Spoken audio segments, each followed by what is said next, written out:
Is this enough, sir? Yeah, half of your e-poster will be Sir, visible, but fully. I will be sliding it because this is in the longitudinal mode, not in the. Okay, beta. Okay, No beta. problem. Then you can start. Then Good. you can start. Okay, Just so good evening, everyone. My name is Dr. Shivam, and I'm doing my master's in Department of Gynecology from SCOS Kashmir.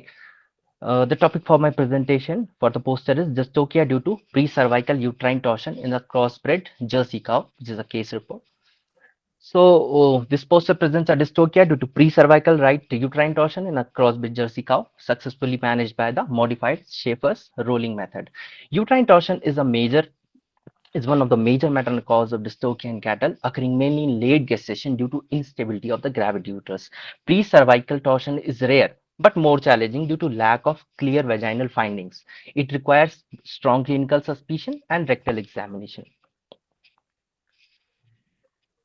Talking about the case history, 7-year-old crossbred Jersey cow with the third parity was presented at TVCC, Squash Kashmir, Shuhama campus. It was full-term gestation with straining and fluid discharge for 6 hours. Note it is for 6 hours.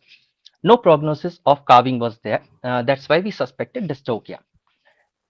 Finding the clinical and diagnostic points, the temperature was normal, but pulse and respiration was elevated, and per vaginal examination findings were inconclusive because only there was a slight spiral tilt was there, and the major challenge was the fetus was not reachable per vaginum.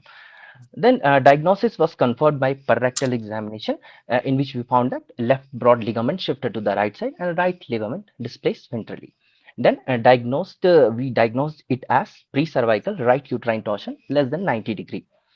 Here we have to emphasize that pre-cervical torsion is often missed in the field because vaginal findings are minimal, very minimal. So rectal examination is the key to diagnosis. What treatment we follow? We went with caudal epidural anesthesia with lignocaine hydrochloride, 2%.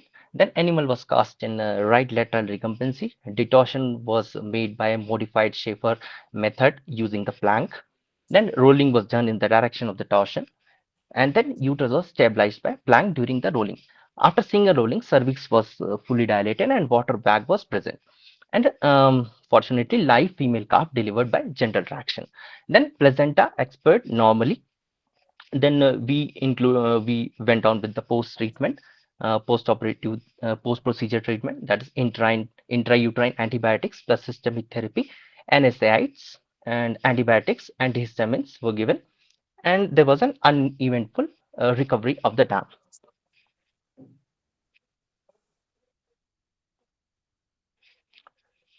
Then, talking about the discussion part, the success of this uterine torsion mainly depends on the duration, degree, and location of torsion. Because the study says that pre-cervical torsion success rates, it is 100% when it is less than 36 hours, and 82% when it is 36 to 72 hours, and 67% when it is greater than 72 hours. So, this was the present case was a fresh case, less than 12 hours, so there was no adhesion. That's why we were successfully able to manage the case.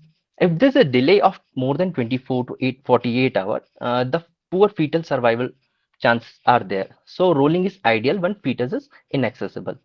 And in this case, higher survival of the dam when it is compared to the C-section. What was our clinical significance? The pre-cervical torsion is diagnostically challenging in the field condition. We were we were very lucky that we could be able to diagnose this. It requires experience and proper rectal palpation. Sometimes the vaginal findings were not very conclusive. So early diagnosis can save both dam and the fetus.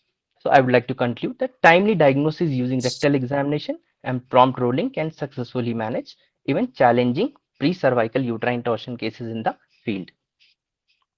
Thank you.